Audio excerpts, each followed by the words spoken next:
He was very good at his work. He could swing his axe powerfully and cut down big trees. He would split them up into firewood to sell in the village, which earned him a good living. But the poor man was not well educated. He couldn't read or write. He wasn't even bright. He always was doing foolish things and getting himself into trouble. But he was lucky. He had a very clever wife, and she would get him out of the trouble his foolishness got him into. So one day, as the poor woodcutter was working far off in the mountains, and he had finished his work, he saw 3 leather bags by the side of the trail. He picked up the first bag and saw that it was full of gold coins. Then he looked into the second and saw it was full of gold too, and so was the third. He loaded the bags onto his back to show his wife. She was aghast. She said, "Don't tell anybody that you found this gold. Listen, it must belong to some robbers who have hidden it out in the mountains. If they find out that we have it, they'll kill us to get it back. Do you understand?" But deep down, she thought, My husband is an idiot. He can never keep a secret. What am I going to do with him? so she paced around trying to come up with a plan, and her eyes widened as she told her husband, Wait. Before you do anything else, go into the village and get me a sack of flour. I need a big sack. Make it 100 pounds of flour. Oh. So the man went off into the village, complaining to himself. I've been working in the mountains all day. I bring her gold, and she asks for flour. Not 1, but 100 packs of flour. I'm so tired. But he brought the flour and brought it home to his wife anyway.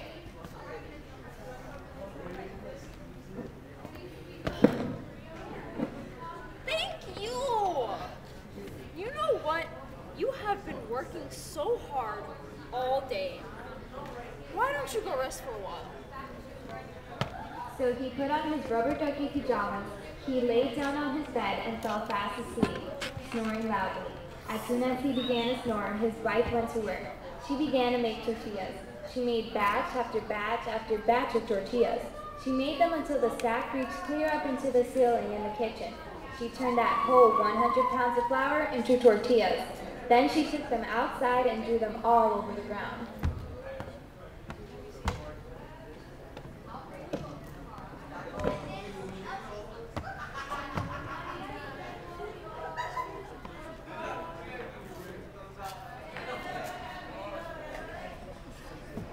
The woodcutter was so tired that he slept all that evening and on through the night.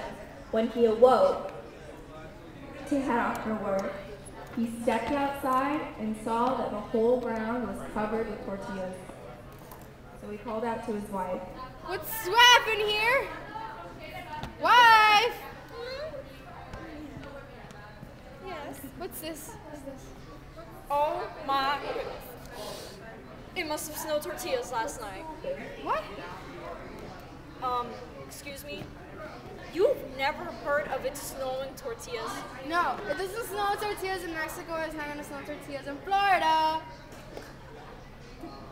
Okay. Well, you must not be very well educated. I'm sorry, but I think you better go to school and learn something.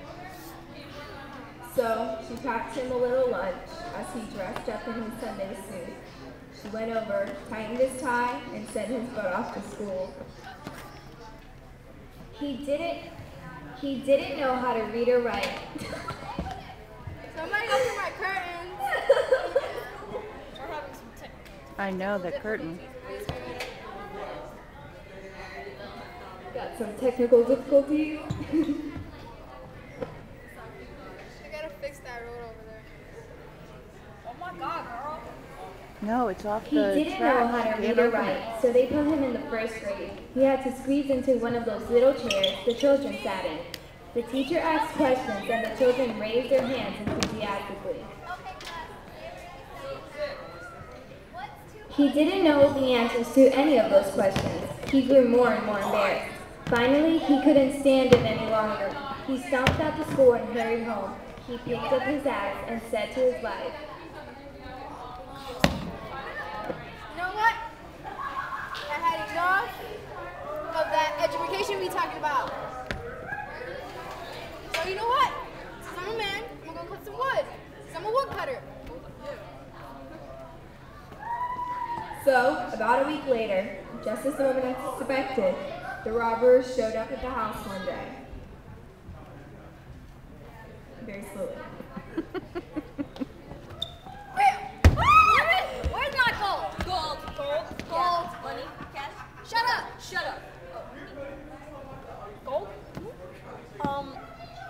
I'm sorry, but I don't know anything about any gold.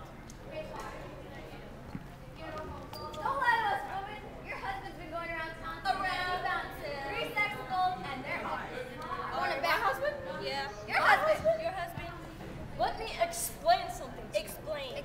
My husband is stupid. Stupid? He says the strangest things. Really? I'm sorry, but I don't know anything about your gold. We'll see about that. We're gonna wait here until he comes here. So, they stayed at the house all day long and sharpened their knives and cleaned their pistols.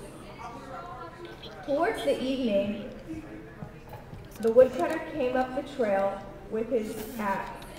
The robbers ran out and grabbed him roughly. Where's our gold? Gold? Gold! Oh, now I remember. My wife hid it. Really? My wife? Yes. Where's our They're looking gold? for gold. Gold?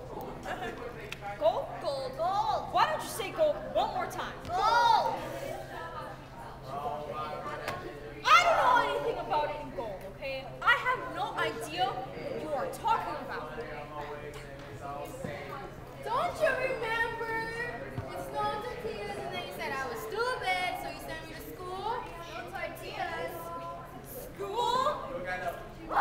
We should have never wasted our time on this imbecile. Let's go. Stupid. So the robbers went away, thinking that the woodcutter was crazy and that everything he had said was nonsense. From that day on, it didn't really matter whether the man was educated or clever. It didn't even matter if he was a good woodcutter. He was a rich man. He and his wife had 3 sacks of gold all to themselves, and the robbers never came back. The end. The end. There you go. Thanks. Thank you, Miss Anne.